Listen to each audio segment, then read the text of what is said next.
Hello dear students, welcome back to organised knowledge channel. और आज की जो वीडियो है उसमें हम डिस्कस करेंगे worksheet number 37 for class 7th, विषय गणित है। और ये वर्कशीट आपके लिए 10 दिसंबर 2021 के लिए शेड्यूल की गई है। आज की जो वर्कशीट है प्यारे बच्चों, उसमें हमारा टॉपिक रहेगा प्रायोगिक ज्यामिति। हम पढ़ेंगे और हम जो पढ़ने वाले हैं वो है एक दी हुई रेखा के समांतर उस बिंदु से होकर रेखा खींचना जो उस रेखा पर स्थित नहीं है। ठीक है, तो इस बिंदु से हम एक रेखा खींचेंगे जो कि हमारी इस रेखा के क्या होगी, समांतर होगी। देखिए, वर्कशीट शुरू करने से पहले प्लीज़ चैनल को सब्सक्राइब कर दीजिए, बेल आइकन को भी प्रेस कर लो ताकि आपको आने वाली वीडियोस की नोटिफिकेशन वो समय से मिल जाए। आओ दी गई रेखा के समांतर पैमाना और प्रकार का प्रयोग करके एक रेखा खींचें। तो हमें एक रेखा खींचनी है, एक रेखा L और उसके बाहर स्थित कोई बिंदु A लीजिए। तो हमें क्या करना है, एक रेखा L हमने ले ली और उसके बाहर स्थित एक बिंदु हमने ले लिया A। ठीक है, और इस तरह से हमें इसको मिला भी देना है। रेखा L और कोई बिंदु B लीजिए और A और B को मिलाइए। तो ये हमने मिला दिया। अब हमें क्या करना है, बिंदु B को केंद्र मानकर, अब हमने B को केंद्र माना और एक सुविधाजनक त्रिज्या लेकर L को जो है C पर और BA को D पर प्रतिच्छेद करता हुआ एक चाप खींचना है। तो इस तरह से इसको हमने नाम दिया C का, इसको हमने नाम दिया D का और एक चाप हमने लगा दिया। अब इतना ही खुले खुले, अब A को केंद्र मानकर चरण 3 वाली ही त्रिज्या लेकर AB को G पर काटता हुआ एक चाप खींचिए। अब A को केंद्र मानते हुए AB रेखा को काटते हुए और एक चाप जो है यहाँ पर भी लगा देना है, जितना खोल के हमने यहाँ पर लगाया है।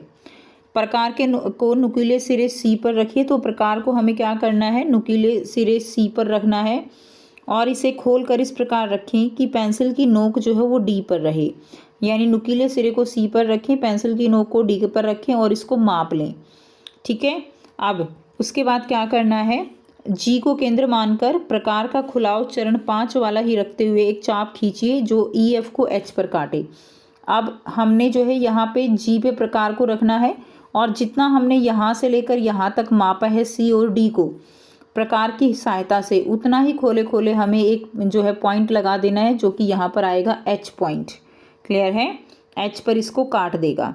उसके बाद हमें क्या करना है, E और जो A और H पॉइंट है उसको हमें A और H को मिलाकर हमें एक रेखा जो है यहाँ से ऐसे खींच देनी है। ये रेखा जो है ये M होगी जो कि L के क्या रहेगी, रेखा M L के समानांतर रहेगी। ठीक है, तो बहुत ही आसान है बच्चों, इसको बहुत आसानी से आप कर सकते हो। ठीक है, उसके बाद आपको दिया गया है, सोचिए क्या इस प्रकार की रचना में बराबर एकांतर अंत्य कोण बनने के स्थान पर बराबर संगत कोण हो सकते हैं। तो आप लिख देंगे हाँ हो सकते हैं। कैसे हो सकते हैं, जैसे देखिए अगर हम यहाँ से समझें तो इसके अंदर ये वाला कोण और ये वाला कोण क्या है, एकांतर अंत्य कोण है। और अगर हम इसको और ज़्यादा इस तरह से आगे बढ़ाएं, ऐसे इसको जो है हम इस रेखा को आगे बढ़ा दें तो ये वाला और ये वाला कोण जो है क्या होगा, ये संगत कोण होंगे। अब जो L है और M है ये दोनों एक दूसरे के समानांतर हैं, तो इसके साथ जो कोण बनेंगे वो भी क्या होंगे, वो भी जो है बराबर होंगे और इनको हम संगत कोण कहेंगे। तो इसीलिए इसका आंसर क्या हो जाएगा, इसका आंसर आपका हाँ हो जाएगा। आओ अब अभ्यास करें। तो आपको यहाँ पे 2 प्रश्न दिए गए हैं। ठीक है, अब इसको बहुत ही हम जो है ध्यान से करेंगे। बहुत ही इजी है, जैसे हमने अभी किया बिल्कुल सेम इसी तरह से है। क्वेश्चन 1 दिया गया है, एक रेखा मान लीजिए AB। ठीक है, और हमें क्या करना है, देखिए एक रेखा हमें माननी है और बाहर एक कोई भी बिंदु लेना है हमें C, और पैमाना और प्रकार का प्रयोग करते हुए C से होकर AB के समांतर एक रेखा खींचिए। तो जो भी स्टेप हमने यहाँ पे लिए हैं, क्लियर है, तो सेम उसी तरह से हमें जो है यहाँ पे भी करना है। तो यहाँ पे हम इसको सॉल्व कर लेंगे। ठीक है बच्चों, एक रेखा हमने लेनी है AB, तो हमने ये रेखा ले ली यहाँ पे A और B। ठीक है, उसके बाद हमें क्या करना है, एक बिंदु हमने लेना है C। अब हमें क्या करना है, यहाँ पर हमने एक बिंदु ले लिया कहीं पर भी D और हमने C और D को जो है आपस में मिला दिया। मिलाने के बाद हमें क्या करना है, प्रकार को जो है खोलते हुए D को केंद्र मानते हुए एक चाप जो है यहाँ से यहाँ पर लगा देनी है और ये हमारा पॉइंट हो जाएगा E। उसके बाद जितना हमने यहाँ से यहाँ खोला है ये पॉइंट हमारा F हो जाएगा। जितना हमने यहाँ से खोला है उतना ही सी को केंद्र मानते हुए हम एक और चाप लगा देंगे, ठीक है। और ये हमारा पॉइंट हो जाएगा जी, ठीक है। उसके बाद देखिए अब हम क्या करेंगे, एफ के ऊपर प्रकार का नुकीला सिरा रखते हुए एफ के ऊपर प्रकार का नुकीला सिरा रखते हुए ई तक हम प्रकार की सहायता से माप लेंगे। जितना यहाँ से प्रकार खोला हमने उतना ही जी को केंद्र मानते हुए एक जो है चाप जो है हम यहाँ पर ऐसे लगा देंगे, जिसको हमने नाम दिया है एच का। अब हम क्या करेंगे, बहुत आसान है। अब आप सी और जो यहाँ पर जो एच है, ठीक है, उसको आप जो है क्या करेंगे, उसको इस तरह से आप जो है मिला देंगे और ये जो रेखा आएगी ये समानांतर होगी ए बी रेखा के, ठीक है। मान लीजिए ये आई और जे जो है ये रेखा बनी है, तो ये क्या होंगी, ये एक दूसरे के समानांतर होंगी, यानी ए बी जो है वो समानांतर रहेगी आई और जे के। क्लियर है। तो इस तरह से आपको ये अपनी कॉपी में सॉल्व कर लेना है। नेक्स्ट देखिए बच्चों, नेक्स्ट जो आपको यहाँ पर दिया गया है बहुत ही आसान दिया गया है, इसको भी हम कर लेंगे। सेकंड क्वेश्चन जो आपको दिया गया है, सेकंड क्वेश्चन में क्या है, एक रेखा एल खींचिए। तो आपको क्या करना है, एक रेखा एल लेनी है और एल पर स्थित किसी भी बिंदु एल पर लंब खींचिए और आपको यहाँ पर लंब खींच लेना है।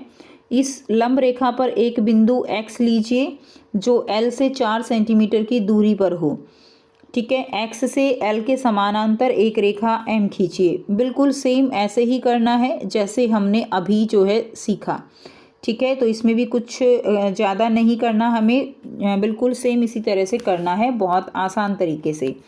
एक रेखा हमने लेनी है एल, ये हमने ले ली एल रेखा, ठीक है। इस एल पर स्थित किसी भी बिंदु पर एल पर लंब खींचना है। मान लीजिए ये हमारे पास एक बिंदु है एम, तो हमने इसके ऊपर 90 डिग्री का कोण बनाते हुए यानी डी की हेल्प से एक लंब जो है वो यहाँ पर हमने डाल लेना है ऐसे करके।